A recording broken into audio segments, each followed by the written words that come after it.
Halo, Assalamualaikum warahmatullahi wabarakatuh. Perkenalkan, saya Asih Handayani, dosen pengampu mata kuliah metodologi penelitian di kelas Anda. Hari ini saya akan menjelaskan tentang problem statement, di mana problem statement merupakan pertemuan pertama kita dalam mata kuliah metodologi penelitian.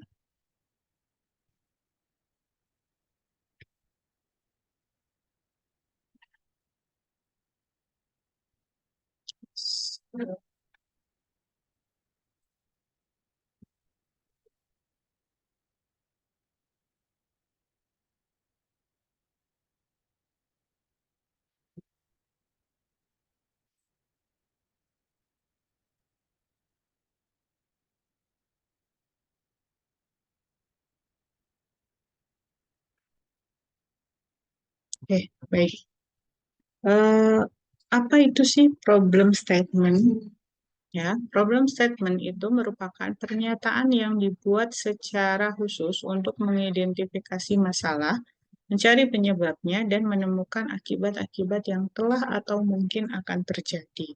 Fungsi dari problem statement ini adalah pada saat Anda membuat latar belakang masalah ataupun pendahuluan dari penelitian Anda. Maka penting sekali Anda mengerti apa sih yang menjadi masalah di dalam penelitian Anda atau Anda mencari sebuah masalah yang bisa Anda ketahui penyebabnya dan juga akan Anda teliti nantinya gitu. Ya, komponen dari problem statement itu ada 5. Yang pertama adalah deskripsi masalah, yang kedua adalah tujuan, yang ketiga ruang lingkup masalah, yang keempat metode, dan yang kelima ada signifikansi. Oke,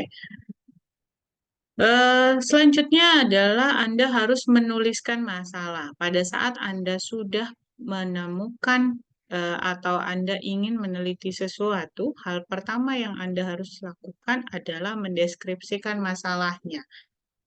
Ya, apa sih masalah yang akan Anda teliti itu dijelaskan, diceritakan, dideskripsikan di dalam latar belakang masalah. Hindari pendapat pribadi, ya. Jadi kalau misalnya mencari masalah itu jangan masalah yang ada di pikiran Anda, tapi carilah masalah yang ada data dan juga fakta dari lingkungan bisnis ataupun dari praktis ataupun misalnya Anda sudah bekerja di lingkungan kerja Anda secara nyata dan bisa disajikan dalam bentuk data. Ya, jadi tidak hanya dalam pikiran saja, tapi ada bentuk datanya. Lalu tulislah masalah secara spesifik serta hindari segala hal yang tidak perlu. Artinya tidak perlu melebar atau general atau terlalu umum. Jadi spesifik langsung ke inti masalahnya saja. Ya, carilah fenomena yang terjadi di sekitar objek penelitian. Nah, biasanya ini untuk Anda kalau Anda datanya adalah sekunder, ya. Misalnya Anda sudah menentukan objek penelitiannya mau di perusahaan perindustrian, maka fenomena yang terjadi haruslah sama dengan apa yang Anda akan teliti, gitu. Jadi jangan sampai objek penelitian Anda adalah perusahaan perindustrian, tapi fenomenanya terjadi di perusahaan misalnya energi gitu ya. Jadi itu kurang relevan. Semua informasi yang ada pada bagian ini harus berupa fakta dan disertai dengan bukti pendukung. Tadi ya harus ada datanya, jadi tidak boleh hanya dalam bentuk pikiran ataupun tidak boleh hanya dalam bentuk asumsi, tapi ada data dan fakta dari masalah tersebut. Selanjutnya kita harus menentukan tujuan. Ya, apa sih eh, yang akan kita hasilkan dalam penelitian ini itu harus ada. Ya, kita mau melakukan analisis itu untuk mendapatkan apa? Apakah relevan nggak sama masalah yang akan kita teliti? Terus tujuannya itu harus disampaikan secara realistis dan bisa dicapai. Jadi misal Anda mau membuat penelitian karena Anda ini strata 1, maka akan membuat skripsi misalnya. Maka tujuan penelitian dari skripsi Anda harus mencapai tujuan penelitian terkait dengan bukti empiris. Nah, biasanya ya, dan yang paling umum biasanya adalah bukti empiris terkait dengan pengaruh variabel X terhadap variabel Y, misalnya seperti itu. Nah, itu realistis karena memang bisa dianalisis menggunakan alat bantu statistik. Begitu. Jadi bisa dianalisis. Yang nggak realistis seperti apa? Misal Anda mau meneliti tentang sesuatu pengembangan teknologi gitu ya, teknologi akuntansi. Nah, itu waktunya mungkin tidak bisa diselesaikan dalam rentang waktu Anda strata 1 karena Anda diberi waktu hanya sampai dengan semester 8, maksimal semester 14, tapi jangan digunakan. Ya, waktu maksimal sampai 14 semester itu jangan digunakan. Ibu harapkan teman-teman lulus tepat waktu yaitu di semester 8. Maka capailah tujuan yang paling realistis yang teman-teman bisa komitmen bisa selesaikan. Gitu ya. Selanjutnya setelah menentukan tujuan, teman-teman harus menentukan ruang lingkup masalah. Nah, ruang lingkup masalah ini teman-teman itu harus paham tentang masalahnya. Jadi teman-teman harus batasi ruang lingkupnya teman-teman. Misal kalau teman-teman itu mau meneliti tentang wajib pajak, maka silahkan wajib pajak itu dibatasi. Apakah wajib pajak orang pribadi atau wajib pajak badan? Karena terlalu luas kalau teman-teman melakukan riset keseluruhan. Jadi harus apa namanya ditentukan ruang lingkupnya. Misal teman-teman mau meneliti terkait dengan karakter auditor misalnya ya. Kalau mau meneliti tentang karakter auditor, karakter yang mana nih yang mau diteliti? Jadi sebutkan secara spesifik karakternya yang mana.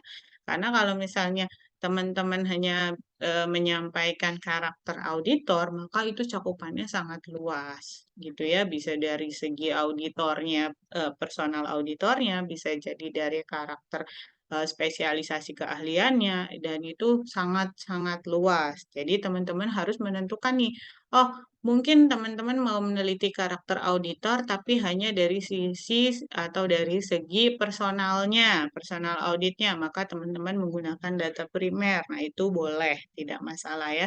Tapi yang jelas harus mengerucut masalahnya. Tidak boleh ruang lingkupnya justru malah melebar. Tadinya cuma ngomongin karakteristik auditor, malah teman-teman apa menjabarkan tentang KAP-nya misalnya. Nah, itu melebar namanya ya.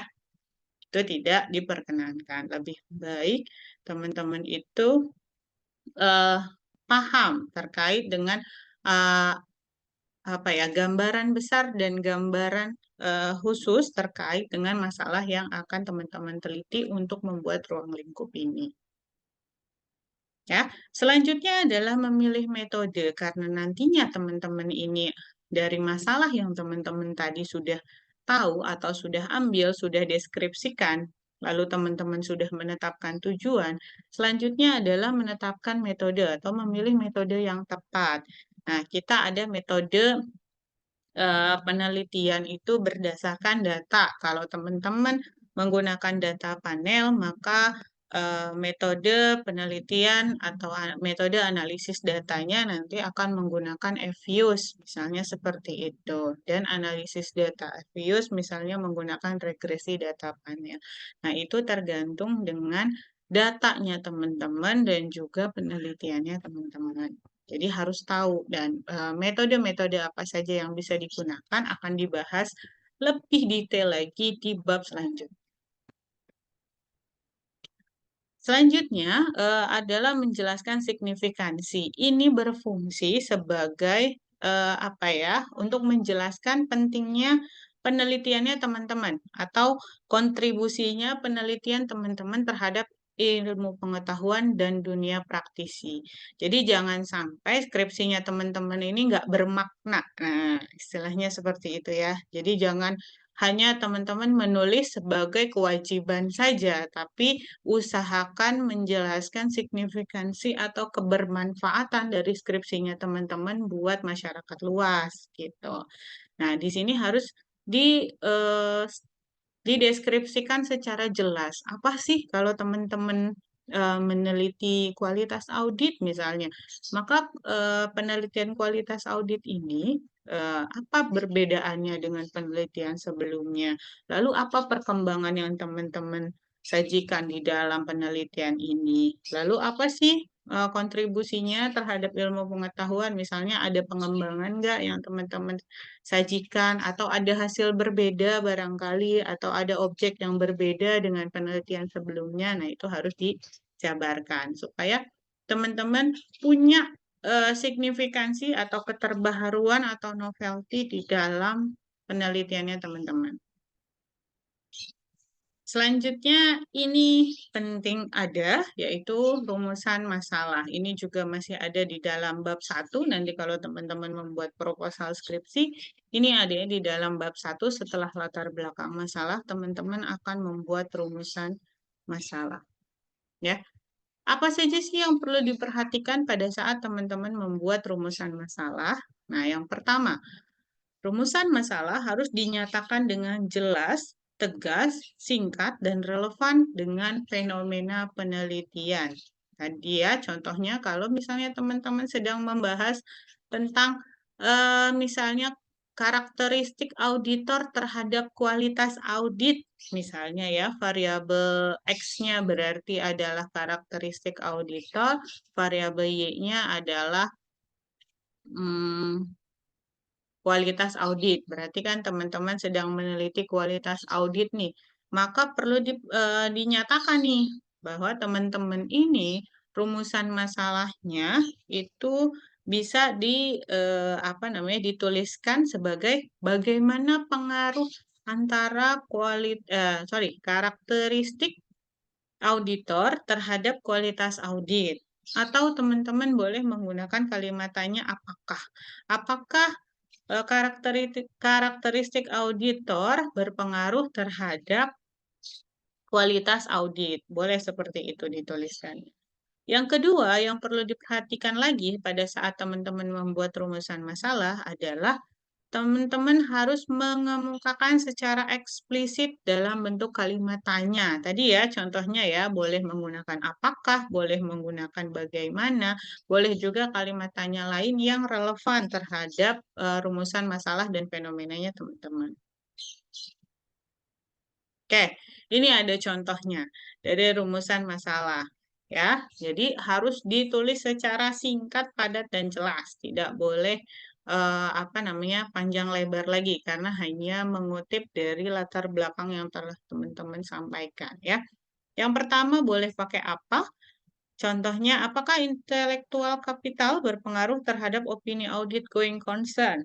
Atau yang kedua, boleh juga menggunakan bagaimana kesesuaian penerapan akuntansi yang dilakukan oleh UMKM Kota Tangsel dengan SAK EMKM. Ini juga boleh.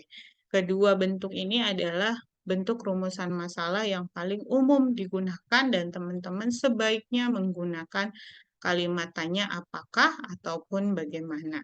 Gitu ya. Oke.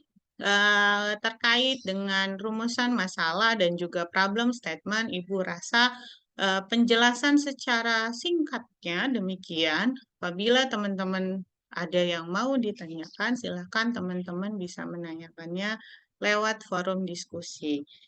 Baik, kalau begitu Ibu akhiri. Terima kasih banyak. Wassalamualaikum warahmatullahi wabarakatuh.